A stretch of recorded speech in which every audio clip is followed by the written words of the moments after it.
This is going to be a quick and easy brain part anatomy video lecture. I am going to go through the parts of the brain. So we have read about this in the assigned reading.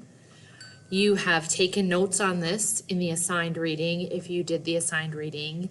And you also did an activity in class with this on the various different brain parts. We did a speed dating activity. So this will be a video lecture that you can watch and stop if you would like to jot down notes or add these to the brain parts chart that is available on Classroom. So the learning target here is to identify key components to the brain and what they do. So we'll talk about all the brain parts and what they do. I know that this is a lot of information and it is just going to require you to go over it and over it and over it again and again. This might be a really great reason to use flashcards. Like this could be a really helpful use of flashcards. I'm going to skip through the videos because you can watch those on your own time if you want to. I'm going to start off talking about the cerebral cortex. The cerebral cortex means bark, and it is the part of the brain that covers everything else, like bark covers, it is the outside of the tree that covers other parts of the tree. So the brain parts are up underneath this, and this cerebral cortex is all curly and wrinkly and fishery because it allows for more brain space, and that is what allows us as humans to be so intelligent. So this is the part of the brain that has 4 lobes. There's the frontal lobe, the temporal lobe, the parietal lobe, and the occipital lobe, which we will go into more detail in just a second. So the frontal lobe, so this brain, so the face is over here. This brain is facing the left. So we have the frontal lobe right here. Here's the prefrontal cortex right here. So the motor cortex is right here. Broca's area is probably right around in here somewhere. This is the parietal lobe, and the sensory cortex, so your body touch is right here. Occipital lobe, which is eyesight, and visual cortex is right here. And temporal lobe, which is auditory cortex, and hearing is right here. So underneath, up underneath, if you think about what is up underneath here, so here's the brainstem. At the top of the brainstem is the hypothalamus, the hippocampus, the limbic system. And right over here, this part here, this is called the cerebellum. It's your little brain. It is balance, coordination, muscle movement, and procedural memory. All right, so the frontal lobe. Frontal lobe is right here, okay, the blue part.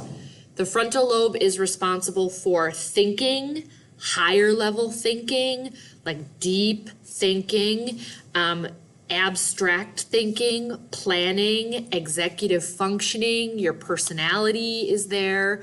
It's also emotional control and emotional regulation. And if you think about back to our discussion on Phineas Gage had a difficult time after the railroad tie was shot up out of his head because his personality and emotional control centers had been damaged. Your frontal lobe contains something called the motor cortex, which is right here at the back of the frontal lobe. So right here, back of the frontal lobe. And it's responsible for all muscle and motor movement. So like literally there's a part here that if I touch it and I like press on it, your arm would move around. Or right here could be an area on your motor cortex that if I would press it and touch it during brain surgery, your elbow would twitch. So all this has all different areas on the body that connects to motor movement. The more area on the motor cortex, the more fine movement you can have with that part of your body. Your frontal lobe also contains Broca's area. Broca's area is responsible for speech production, moving your muscles in your mouth that make speech. So someone who has Broca's aphasia is a damage to some kind of a language ability. The person who has Broca's aphasia would be unable to kind of speak because they can't move the muscles that connect to speech. There's video here if you want to watch it on Broca's aphasia, what it looks like when a person has Broca's aphasia. Here is aphasia. Here's a video about just different types of aphasia, which are disorders that make you lose your words.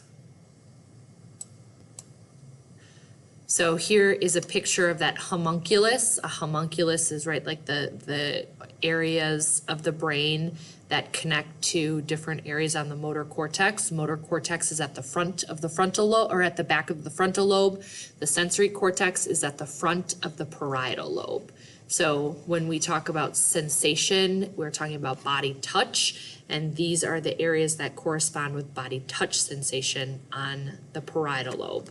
The parietal lobe has the sensory cortex, which is at the front. So the front of the parietal lobe has the sensory cortex, and the front of the parietal lobe contains that cortex, which is sometimes called the somatosensory cortex. We've seen the word soma 3 times now in this unit. Soma means body, so body touch cortex.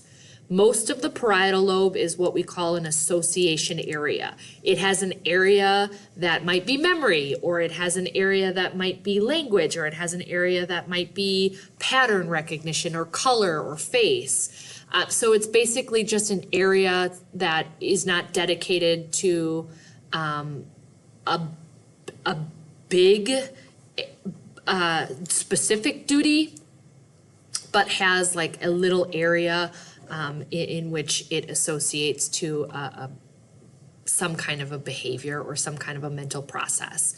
So it's just basically like these little pockets of special duties that they have. There's that sensory cortex picture again. All right, so the sensory cortex, if you think about sensory cortex, it has to deal with touch. A lot of times people hear the word senses and they think like smell or they think like sight, and that's not what it is. It's touch. So when you think about the sensory cortex, think about something like skin and skin touch and how it would feel to have a giant sunburn all over your skin. All right, occipital lobe. I always remember occipital lobe because eyesight in Spanish is ojos. Occipital lobe. It has to deal with visual cortex. Okay, so visual cortex.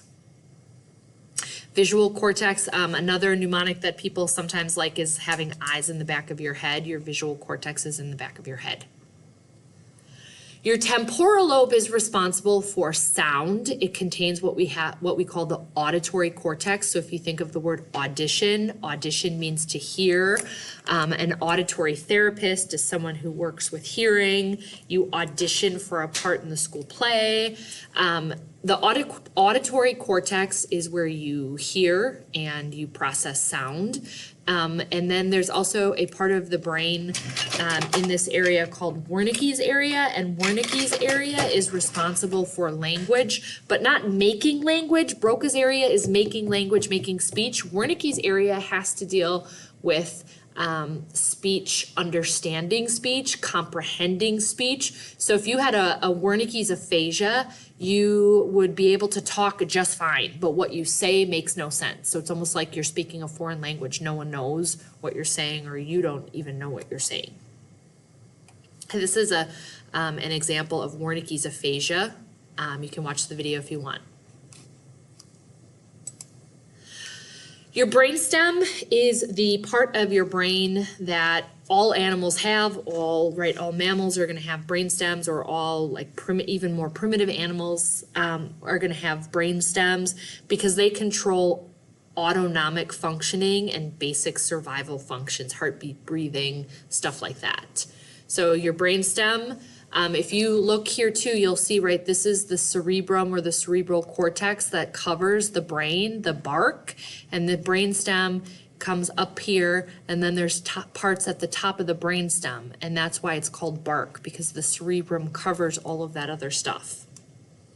All right, so the medulla oblongata, or medulla is just fine. It also might be called medulla, depends on who's speaking, is autonomic functioning, things that you cannot control, things that have to do with the autonomic nervous system. So this is going to be blood pressure, heartbeat, breathing, endocrine function, right, stuff, vomiting, salivation, things that you cannot control. So the medulla is when the medulla is severed, or when you have problems with the medulla or it's not functioning, right, this is death. You cannot survive a severed medulla, or you cannot survive major damage to this. Like you're dead.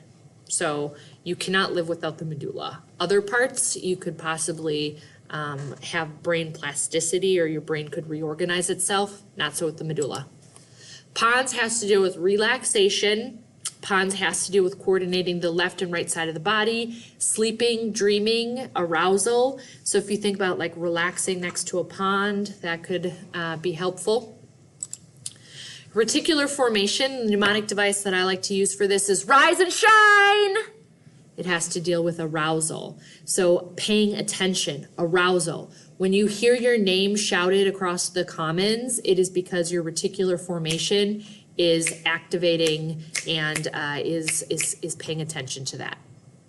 Your thalamus is located at the top of your brainstem. It's known as the sensory switchboard. It's known as like the part of your brain that sends messages to all different parts of your brain to be processed. Smell is not processed by the thalamus, but everything else is. It is responsible for, like, right, if your eyes take in some kind of a message from the world, it's like, oh, this is vision, and it sends it to the visual cortex. If it's something hearing related, it's like, oh, this is auditory, it goes to the auditory cortex. So it sends sensory messages around your brain.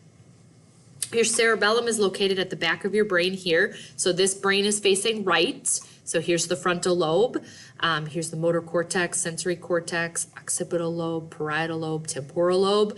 So here is the cerebellum. The cerebellum is located at the back of your brain. It's responsible for procedural memory, which is memory like skill memory, like walking or riding a bike. It is responsible for balance and coordination. It is responsible for fine coordinated muscle movements. Your limbic system is located underneath that bark at the top of the brainstem area. It's also known as your emotional brain. Your emotional brain, and it contains like the pleasure centers. Your hippocampus is responsible for memory, factual memory. Your hypothalamus is responsible for the 5 F's: feeding, eating, fleeing, which is running, fighting, so a fight or flight response or an autonomic nervous system response from the sympathetic nervous system. Fornication, which is your sex drive, and also Fahrenheit.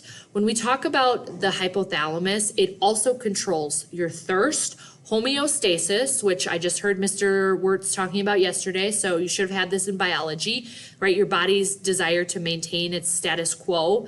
It controls the entire endocrine system, which is your entire system of hormones. It controls the pituitary gland, which controls all of the other hormones, or is the master gland. So the hypothalamus, 5 F's: feeding, fleeing, fighting, fornication, Fahrenheit, and homeostasis. Your amygdala is responsible for anger, fear, aggression, and it is also related to fight or flight responses. So your amygdala is activated in highly stressful situations in which you might have fear, or in which you might be aggressive or need to fight. Okay. That is a 15-minute recap of the different parts of the brain and what they do. If you need to stop it and go back, you can do that. If you want to stop it and take notes, you can do that. If after this you can answer these questions: what are the 4 lobes of the cerebral cortex? What 2 parts of the brain are connected to memory? What's the job of the limbic system? What are the 5 F's: feeding, fleeing, fighting, fornication, and Fahrenheit? What brain parts are found in the brainstem? What specific brain parts are in the limbic system? What does the cerebral cortex do? And what parts of the brain would equal instant death? The medulla. You know your brain parts.